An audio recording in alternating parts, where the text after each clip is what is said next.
Chapter 17. Agent Harris knew it was a long shot. Still, in law enforcement, sometimes it was better to be lucky than smart. Search parameters.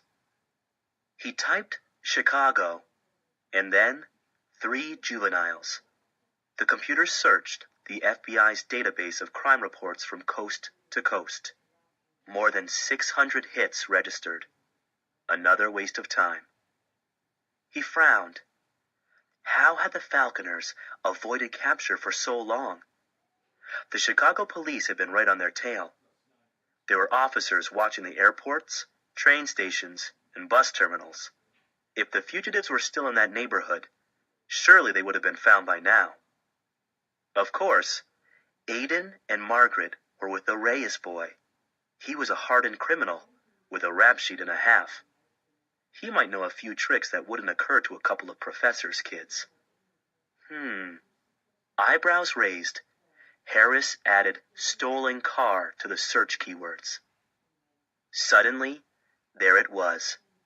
A 2003 Chevy Tahoe, taken from a suburban Chicago home and recovered at a motel in Colchester, Vermont. Officers there pursued 3 juveniles, who were still at large. It was them. It had to be. All the flights to Burlington, Vermont, near Colchester, were delayed because of high winds and heavy rain.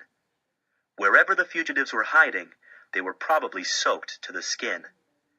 The airline said it had been pouring up there for a day and a half. The National Weather Service was predicting no let-up in the storm. Finally, a break. A friend in the military offered Agent Harris a seat on a helicopter transport to Ethan Allen Air Base on the west coast of Lake Champlain in upstate New York. From there, a 1-hour ferry ride would take him straight into Colchester. The flight was a nightmare. Howling winds blew the chopper around like a kite. The ride was so bumpy that his entire Starbucks extra dark roast emptied itself onto his pants, 1 slosh at a time. Agent Harris considered wasting good coffee a crime against humanity, but today he didn't mind. He was too airsick to drink it anyway. He landed in Plattsburgh, New York, to find that all ferries to Vermont had been suspended due to the bad weather. Standing in the blowing rain in front of the locked ticket booth, he used language not at all becoming an agent of the United States government. He was in luck, though. There was 1 rental car still available in the city of Plattsburgh, a Mini Cooper. He practically needed a shoehorn to cram his 6'7" frame into it. The route around Lake Champlain would take him almost to the Canadian border, 80 miles out of his way. Would the Falconer kid still be in Colchester by the time he got there? The inside of the sailboat had become a sauna. The tarpaulin sealed the air inside, making the cabin as stuffy as a tomb. Aiden was too anxious to notice that it was impossible to breathe. They were being hunted. There was no question about that. Police sirens, distant, yet not distant enough, wailed all day long. Car doors slammed, and voices spoke over walkie-talkies. As the storm pounded Lake Champlain, the boat bobbed in the waves, jerking its mooring lines and bumping up against the dock. To Aiden, every jolt, every sound was the SWAT team, preparing to swoop down and arrest them. Seasickness amplified their discomfort. When they got used to the motion, hunger came. Miguel gazed bleakly around the small refrigerator. What kind of people own this crate? They got food to put on food, but no food to put it on. It was true. The tiny galley had plenty of condiments, ketchup, mustard, and a hot sauce that claimed to be banned in 13 states. Beyond that, there was nothing more than a half sleeve of moldy saltines. Just be grateful they're not the kind of people who enjoy boating in the rain, Meg replied grimly. By late afternoon, the sirens had ceased. In fact, there were very few sounds at all from the world outside the sailboat. Whatever vacationers were still around had given up on the day. With the ferries canceled and the rain still going strong, the lakefront was deserted. Even so, the fugitives waited until night had fallen before creeping out from under the tarpaulin. Meg shuddered from the onslaught of blustery rain. I was looking forward to getting out of that floating coffin. Now I'm ready to go back. The summer house was smaller than Aidan remembered it, and the gleaming white paint had faded to a sort of air pollution gray. But this was definitely the place. Same wooden shingles, same lamppost mailbox, same makeshift boat dock out back. Getting in was Miguel's department. It took even less time than the McKinnon home. He just pushed open a window, climbed inside, and helped Aidan and Meg in after him. Hicks, he muttered. They never lock anything.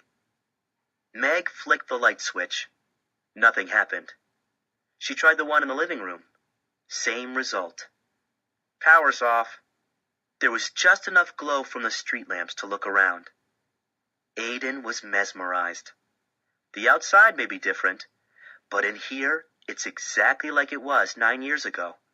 Same shag carpeting, same 1970s furniture. Even the muskie was there. A hideous, 2-foot-long, open-mouthed fish mounted on a wooden plaque. It still held the place of honor in the foyer. Mom used to be so grossed out by the thing that she claimed she could actually smell it decomposing. Miguel squinted in the gloom. Kind of a dump, yo. Nothing worth stealing? Meg asked sarcastically. Miguel shrugged. I thought you Falcons were high society. Our parents are college professors, Aidan told him. You know, before. His voice trailed off. I'm going to find my old room. I'll go with you, said Meg. I'll check out the TV, Miguel decided. Maybe they've got some DVDs we can fence. Upstairs, the outside lamplight shone a dull orange through the dormer windows. It was claustrophobic. The A-frame roof cut the bedrooms in half. Aidan remembered it being so big. Okay, Meg said. Where's this famous hiding place? Aidan scanned the tiny room with anxious eyes. 9 years was a long time. It was more than possible that someone had repaired the wall between then and now. Funny, he had always known that. Yet right now the feeling that rose in him was close to panic. If we can't find that picture, we're stuck. No leads, nowhere to go, no light at the end of the tunnel. Being a fugitive wasn't fun, but at least they had some direction, the goal of saving their parents. If that turned out to be a dead end, they'd have nothing. They'd be wanderers. Worse, hunted animals. Then he saw it. By the foot of the small desk, a square of paneling was attached at an odd angle. He dropped to his knees and began prying at it. It didn't budge. Someone had nailed it into place. Had that person also removed his shoebox of treasures? Can't think about that now. Help me, he said, and Meg joined him on the floor. There was a cracking sound, and the piece broke away from the wall. Aidan peered into the hole. This was it, the moment of truth. Yes!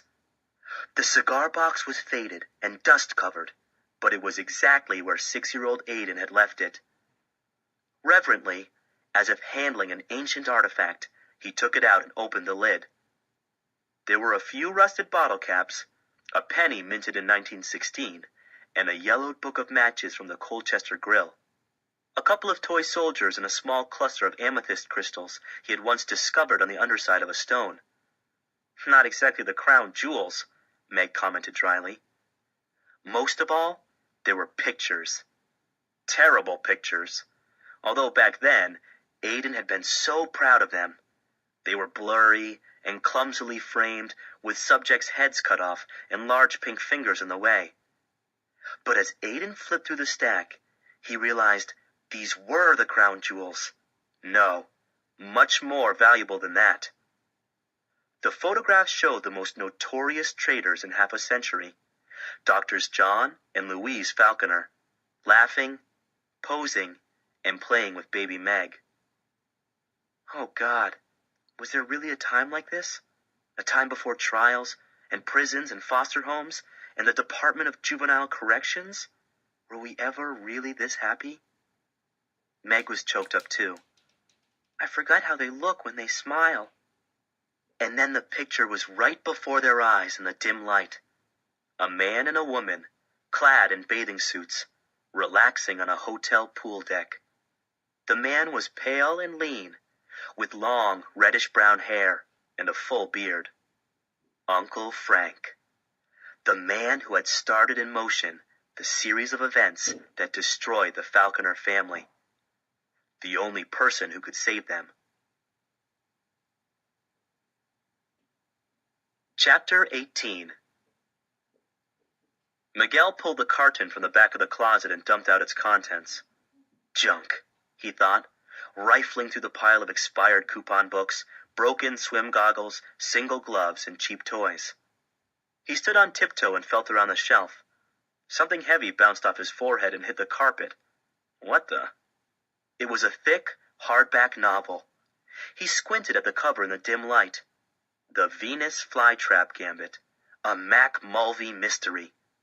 At the bottom, it said, by John Falconer. Their father. He wasn't just a teacher. He was an author, too. Miguel remembered hearing something about that back when the Falconers first got busted. Not that Miguel was a news junkie, but you had to be deaf, dumb, and blind to miss that story. Were Aiden and Meg lying about not being rich? You sure couldn't tell by this house. But this wasn't their real crib. It was just someplace they went for the summers. Rentals, he spat in disgust. Little Sis hit it right on the nose. There was nothing to rob in this dive. No cash, no jewelry, nothing worth the space it would take up in his pockets. A noise startled him. He hadn't heard the others coming downstairs. No offense, he added loudly. I'm sure your family had some laughs in this. The face appeared out of the shadows.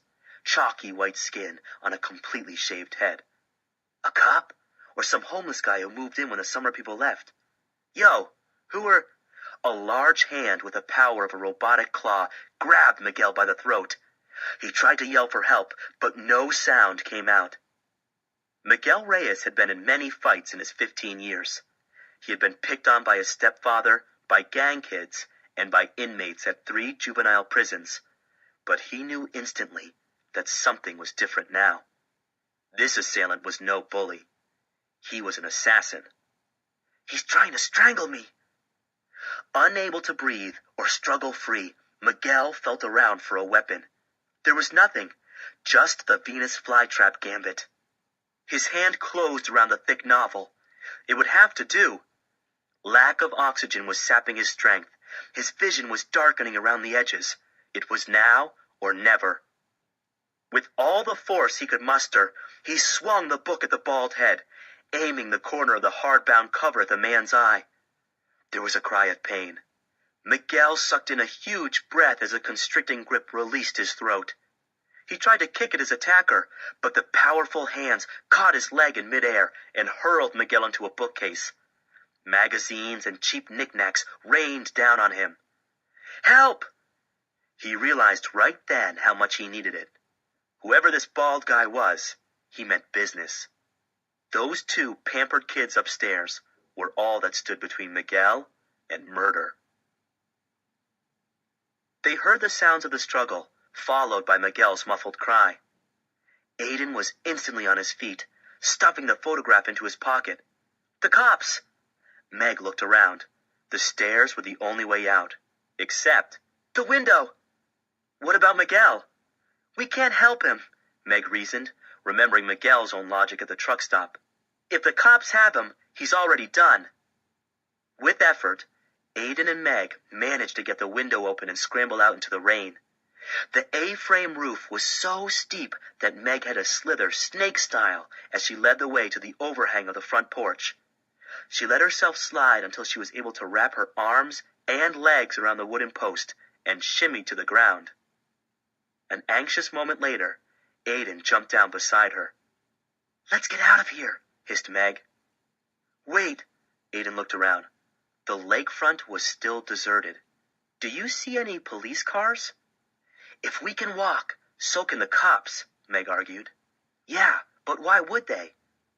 Staying flush against the front of the house, Aiden peered in the window.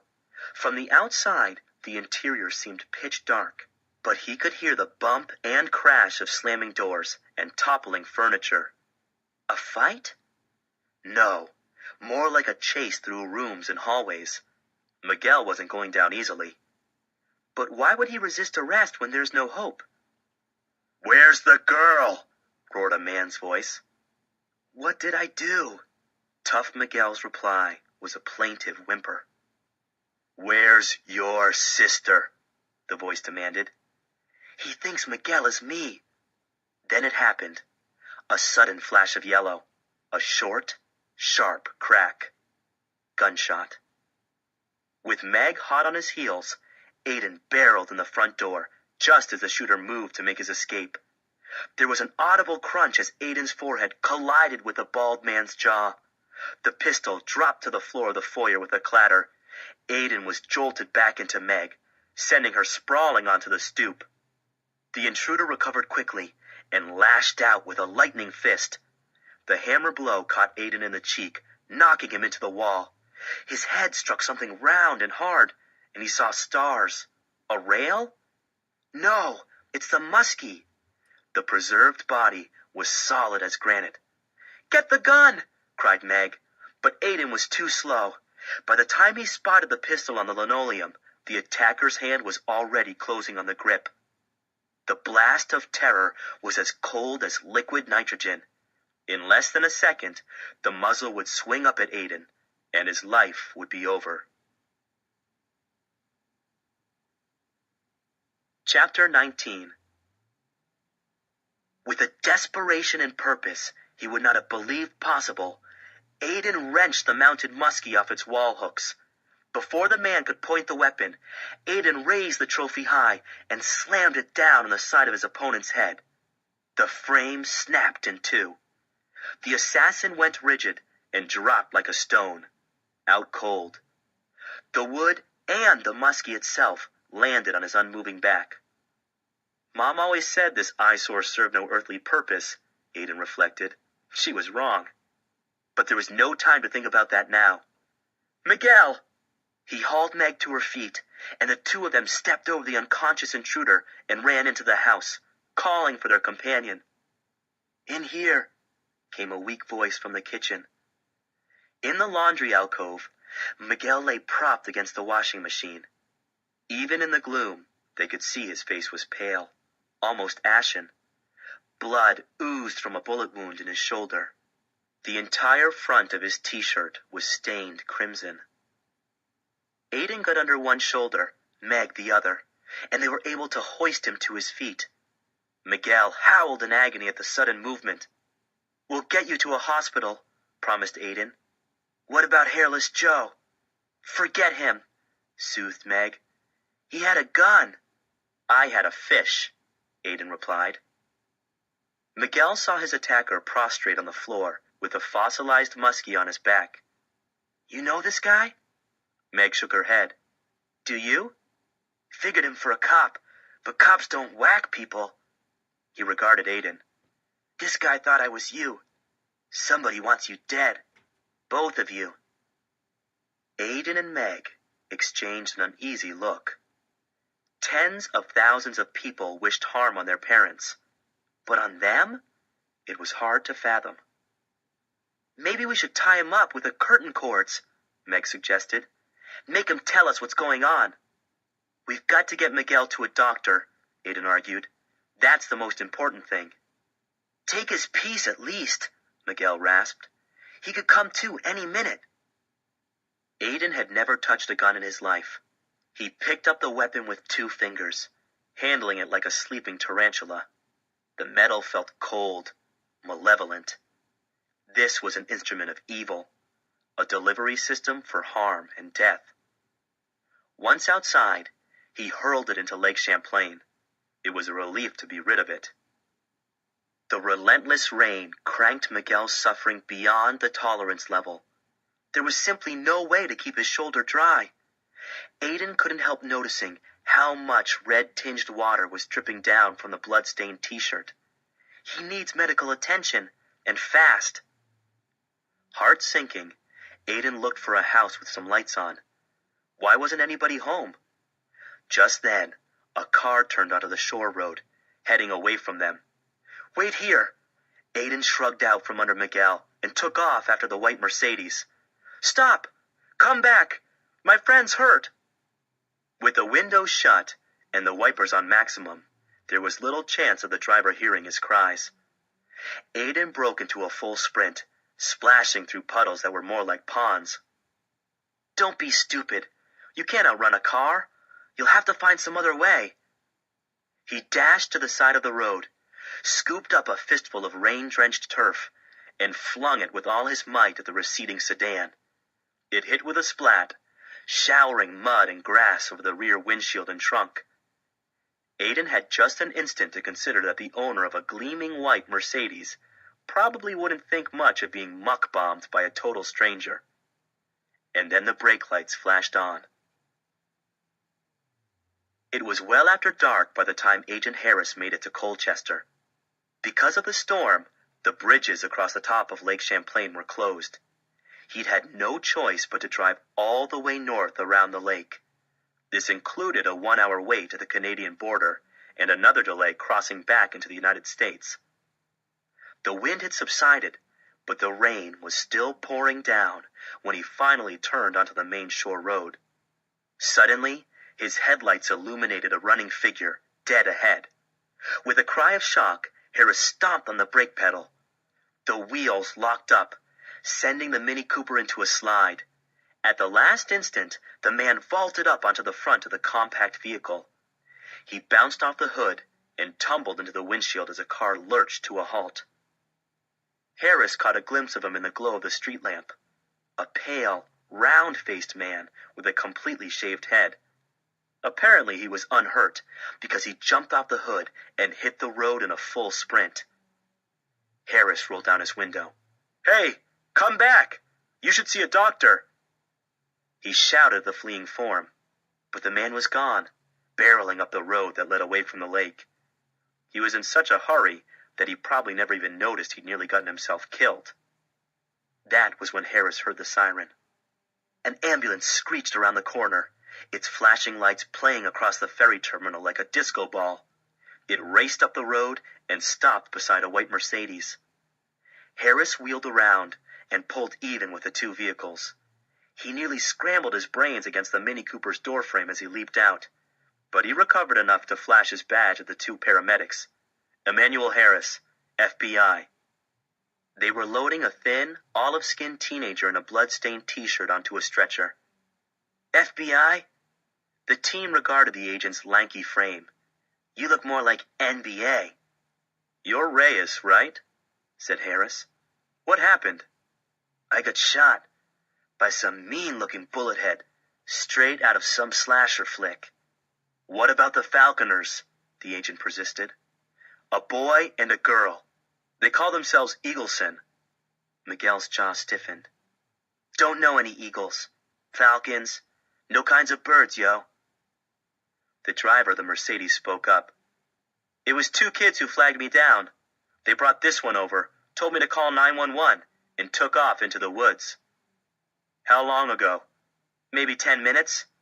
They were in a real hurry to get out of here." "He's lying," rasped Miguel, determined to protect his friends.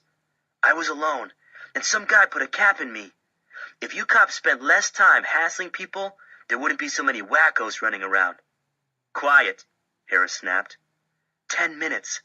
If those bridges had been open, if the borders hadn't been so slow, if the ferries could have run. If only he could have gotten here 10 minutes sooner, those kids would be in custody right now, instead of on the run, where anything could happen. Where they were risking their futures, their safety, their very lives with every reckless footfall. He was amazed at the depth of his emotions. Aiden and Margaret Falconer were not his problem. They weren't even his case. They were the responsibility of Adler and juvenile corrections, not the FBI. Their parents had been Harris's case, Case closed, and a job well done, too. The trial of the new millennium. 2 dangerous traitors behind bars. And what did Harris get? A promotion, a pat on the back, and something else, too. Something agents weren't supposed to have. A deep, nagging suspicion that the wrong people were in prison, and that 2 innocent children might be fugitives because of the government's haste to bring someone, anyone, to justice. Well, at least that part would be over soon. With a sigh, he pulled out his cell phone and dialed the Colchester police. 10 minutes wasn't much of a head start when you were traveling on foot. They wouldn't get far. Chapter 20. The ATV was a quad, with 4 fat wheels and an engine that might have been built for a jumbo jet. The speedometer said they were doing better than 50 over rugged terrain, bouncing like riders on a mechanical bull. Aiden had all but epoxied himself to the handlebars. Meg was clamped around his midsection with force enough to collapse his rib cage. The onslaught of wind and rain threatened to hurl them off the speeding contraption at any moment. The roar should have been enough to attract every cop in Vermont, but that was the advantage of the ATV. They were cutting across farms and fields, far from any roads or highways. Another crime. Was there such a thing as grand theft dune buggy? The scary part was not so much that they'd stolen it. Aiden had lost track of the number of times they'd broken the law by now. It was the fact that they never thought twice about taking the quad from that garage. We had to get out of town. And even more important, we had to get away from Hairless Joe. Yesterday, Aiden couldn't have imagined their predicament getting any worse. But the close call with a monstrous bald stranger had ratcheted their fear up to a new, soul-shaking level. Before, the worst thing that could have happened to them was getting caught. Now somebody wants us dead. But who? Why? And how had he found them at the lake house? They had been in full flight for a couple of hours when the old barn appeared in the ATV's single headlamp. It came up so suddenly that they almost crashed through the rotted plank walls. Aiden yanked the handlebars around. For an awful instant, he thought the speeding vehicle would roll. But the huge wheels bit into the turf, and Aiden and Meg whiplashed to a halt 6 inches in front of an ancient, rusted tractor. Aiden aimed the quad's light into the barn, and they hurried inside to shelter from the elements. The storm had brought down the temperature, so they were both soaked to the skin and shivering. I can't stop shaking, Aiden managed, teeth chattering. Is summer over already? What's it going to be like being a fugitive in January? I'd still be shaking in a sauna, Meg said feelingly. Who was that guy? And why was he trying to kill us? Aiden shrugged. The whole country hates our parents. I guess it was only a matter of time before somebody tried to take it out on us. How do you know it wasn't just bad luck? Meg suggested hopefully. You know, a crazy person who picked a house at random. Aiden shook his head. He was gunning for us. He even said, "Where's your sister?" when he thought Miguel was me. Miguel, she nodded sadly. I hope he's okay. He got hit in the shoulder, which means the bullet missed the vital organs. Aiden paused, suddenly thoughtful. I hated that kid more than I hated Sunnydale. More than what happened to us, almost. Now I feel like I've lost a brother. I mean, he's not dead, but he's caught. He's going back into the system. After the frantic commotion at the house and the clamor of the ATV, the quiet between them was as jarring as a sonic boom. Both knew what back into the system represented for Miguel. Not another place like Sunnydale, but real jail, with bars and armed guards and inmates who could teach Miguel the true meaning of tough. At last, Meg put an arm around her brother's shoulders. We're still kicking, bro. That's the important thing. What's our next move? Carefully, Aiden pulled the soggy, partially crumpled photograph out of his pocket. It seemed even more bizarre in this setting, to be huddled in the headlamp of a stolen ATV in an abandoned barn.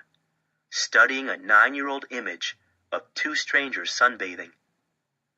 Uncle Frank, who could straighten everything out, the key to it all. The despair was completely unexpected.